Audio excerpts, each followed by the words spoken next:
கர்த்தருக்கு பிரியமானவர்களே, ஆண்டவரும் இரட்சகருமாயிருக்கிற இயேசு கிறிஸ்துவின் நாமத்திலே உங்களை வாழ்த்துகிறேன்.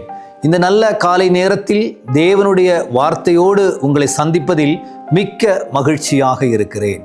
இன்று மக்களுக்காக அழுகிற உங்களை கர்த்தர் ஆசீர்வதிப்பார் என்று தலைப்போடு உங்களோடு கூட நான் பேச விரும்புகிறேன். எரேமியா தீர்க்கதரிசியின் புஸ்தகம் 31வது அதிகாரம் 15வது வசனம். ராமாவிலே புலம்பலும் கசப்பான அழுகையுமாகிய கூக்குரல் கேட்கப்பட்டது. ராகேல் தன் பிள்ளைகளுக்காக அழுது தன் பிள்ளைகள் இல்லாதபடியால் அவைகளின் நிமித்தம் ஆறுதல் அடையாது இருந்தாள் என்று கர்த்தர் சொல்கிறார். ராகேல் அழுதாள், கதறி அழுதாள் என்று இந்த எரேமியா தீர்க்கதரிசி சொல்கிறார். ஆனா நீங்க பாருங்க, ராகேல் எங்கே அழுதாள் என்று நமக்கு தெரியாது. ஆனா கர்த்தர் சொல்கிறார், தீர்க்கதரிசியின் வாயிலிருந்து சொல்கிறார், ராகேல் தன் குழந்தைக்காக கதறி அழுதாள் என்று வேதம் சொல்கிறது. இந்த ராகேல் கதறி அழுததினாலே கர்த்தர் ராகேலுக்கு ஒரு பிராமிஸ் பண்ணுகிறார். என்ன பிராமிஸ் உங்களுக்கு தெரியுமா? உன் சந்ததியை நான் ஆசீர்வதிப்பேன் அப்படி சொல்றாரு. எப்படி ஆசீர்வதித்தாரு என்று உங்களுக்கு தெரியுமா? இன்று நான் உங்களோடு சொல்ல விரும்புகிறேன். மோசேயின் காலத்தில் இஸ்ரவேல் ஜனத்தை நடத்தி கொண்டு வருகிறார். மோசேயின் காலம் முடிந்தது. அதற்கு அடுத்து யார் இந்த ஜனத்தை நடத்துவாங்க அப்படின்னு எல்லாம் எதிர்பார்ப்போடு இருக்கும்போது கர்த்தர் சொல்கிறார், நூனுவின் மகனாகிய யோசுவாவை தெரிந்தெடுத்துக் கொள்ளுங்கள் என்று கர்த்தர் சொல்கிறார். இந்த யோசுவாவின் கோத்திரம் என்னது என்று கேட்டால் எப்ரீம் கோத்திரம். எப்ரீம் கோத்திரம் யோசேப்பின் கோத்திரம். யோசேப்பினுடைய பேர குழந்தைதான் இந்த யோசுவா.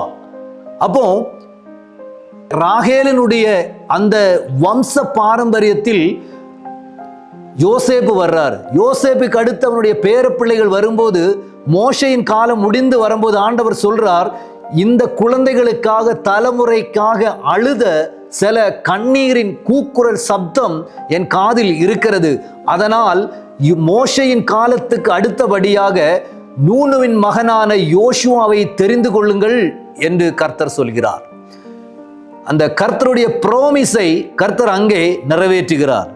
இன்று என்னை கேட்கிற தேவனுடைய பிள்ளைகளே, நீங்கள் உங்கள் குழந்தைகளுக்காக, நீங்கள் உங்கள் அடுத்த ஜெனரேஷனுக்காக நீங்கள் அழுது தேவனுடைய சமூகத்தில் கண்ணீர் வடித்தது உண்டானால், தேவன் உங்களுக்கு பிராமிஸ் பண்ணியிருப்பார் என்றானால் அந்த பிராமிஸை கர்த்தர் நிறைவேற்ற கர்த்தர் இன்று இந்த வார்த்தையை உங்களுக்கு கொடுக்கிறார்.